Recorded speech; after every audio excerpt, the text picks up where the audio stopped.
ইতিহাসের পাতা ঘাটতে গিয়ে নেইমারের ইতিহাস দেখলে আপনি আঁতকে উঠবেন। ফুটবল ইতিহাসে সেরা কামব্যাকের গল্পটি এই মহানায়কের নামেই লেখা আছে। শেষ 5 মিনিটে দুর্ধর্ষ 3 গোলে অবদান রেখে সে বুঝিয়ে দিয়েছিল ফুটবল তার পায়ের জাদু। সেদিন অবাক হয়েছিল মাঠে থাকা হাজার হাজার দর্শক, কোচ, এমনকি সতীর্থ লিওনেল মেসিও। সবাই অবাক হয়ে তাকিয়েছিলেন ব্রাজিলিয়ান এই সুপারস্টারের দিকে। কি হয়েছিল সেদিন? 5 মিনিটে নেইমার কি করেছিল? কেনই বা এই সময়টাকে বলা হয়ে থাকে ইতিহাসের সেরা কামব্যাক? চলুন বিস্তারিত দেখি। উয়েফা চ্যাম্পিয়ন্স লিগের রাউন্ড 16 কোয়ার্টার ফাইনালের লক্ষ্যে মাঠে নেমেছিল পিএসজি বনাম বার্সেলোনা। নেইমার, মেসি, সুয়ারেজের মতো ভাগা ভাগা তারকা থাকতেও প্রথম লেগে পিএসজি 4-0 ব্যবধানে হারিয়েছিল বার্সাকে। অর্থাৎ দ্বিতীয় লেগে বার্সাকে ম্যাচ জিতে করতে হবে 5টি গোল। সবাই হাল ছেড়ে দিয়েছিল। স্বাভাবিকভাবে এমন ব্যবধানে ম্যাচ জিতা সত্যিই অসম্ভব, কিন্তু সেদিন ব্রাজিলের এক নায়ক বলেছিল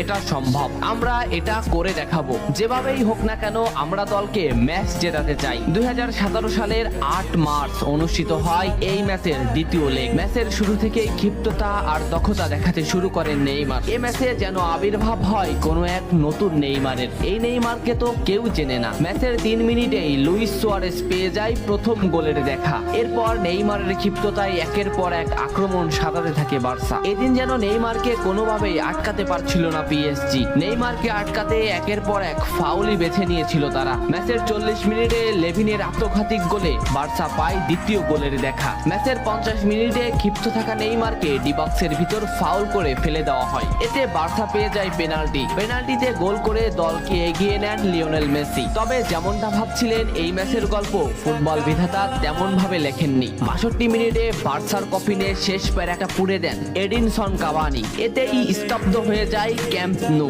আশা ছেড়ে দেন বার্সা কোচ লুইস এনরিক। শুধু কি তাই, স্তব্ধ হয়ে যান লিওনেল মেসিও। তবে সেদিন একজন দমে যায়নি। নামটা কি কমেন্ট করে জানান। বার্সা গোল হজমের পর লিওনেল মেসি ম্যাচের সম্পূর্ণ দায়িত্ব দেন নেইমারের উপর। আবারও শুরু হলো খেলা। ডি বক্সের বাইরে নেইমারকে ফাউল করে ডি মারিয়া। এই পজিশনে 88 মিনিটে বার্সা একটা ফ্রি কিক পায়। তবে এই ফ্রি কিকের দায়িত্ব নেইমারের কাছে বুঝিয়ে দেন মেসি। শট করেন নেইমার এবং করেন অসাধারণ গোল। এই ফ্রি কিকটা বার্সার ইতিহাসের সেরা ফ্রি কিকের একটি হয়ে রয়েছে। এর 2 মিনিট পর সুয়ারেজকে আঘাত করে পেনাল্টি পায় বার্সা। পেনাল্টি নিতে আসেন নেইমার জুনিয়র। সেদিন বার্সা নেইমারের উপরই আস্থা খুঁজে পেয়েছিল। পেনাল্টিতে অসাধারণ গোল করেন নেইমার। এমন পরিস্থিতিতেও 5 গোল করে ম্যাচ সমতা এনেছে বার্সা। এর কিছু সময়ের পরে চলে আসে সেই মাহিন রক্ষণ। ম্যাচের এই মোমেন্টটা লক্ষ্য করুন। ডি বক্সের কিছুটা সামনে নেইমারের পায়ে বল। নেইমারকে আটকাতে গেল প্রতিপক্ষের একটি খেলোয়াড়, কিন্তু নেইমার শর্ট মোমেন্ট নিয়েও শট না করে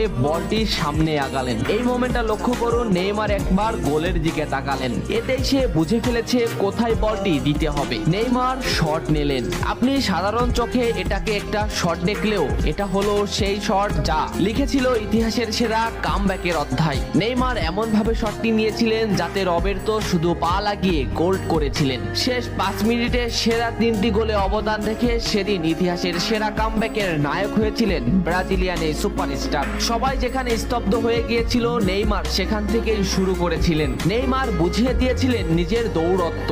ইতিহাসের সেরা কামব্যাকটা বার্সা নেইমারকেই উৎসর্গ করেছিল। এ ম্যাচে নেইমারের পারফরমেন্স ছিল আকাশচুম্বী। মাঠে থাকা দর্শকরা শুধু নেইমারের দিকেই তাকিয়েছিলেন। নেইমার এমনই, যখন জ্বলে ওঠে তখন সব পুড়িয়ে দেয়, সব তছনছ করে ফেলে। ইতিহাসের সেরা কামব্যাকের নায়ক সেদিন পিএসজি কে হারিয়ে বার্সার সমর্থকদের মুখে হাসি ফুটিয়েছিলেন। বার্সা ফ্যানরা কি এদিনের কথা ভুলে গেছে? নেইমারকে ভোলা যায় না। নেইমারের এই অবদান